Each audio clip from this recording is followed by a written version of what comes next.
जर कुणाला वजन जर कमी करायचं असेल तर एवढ्या प्रकारच्या वस्तू घ्या, काकडी, गाजर, बीट आणि आवळा. त्याच प्रकारे मी इथं टाकलेलं आहे मिक्सरमध्ये. मिक्सरचं झाकण लावून घ्यायचं आहे आणि आपल्याला मिक्सरमध्ये पिसून घ्यायचं आहे. तर मिक्सरमध्ये पिसून झाल्याच्या नंतर ना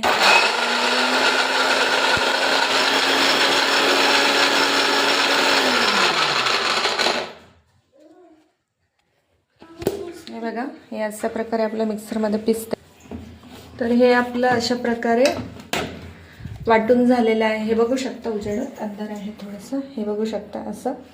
तर ह्या प्रकारे इकडून हे असं आपलं कापड घ्यायचं आहे. कापड घेऊन झाले हे आपल्याला असं गाळून घ्यायचं आहे. हे बघू शकता अशा प्रकारे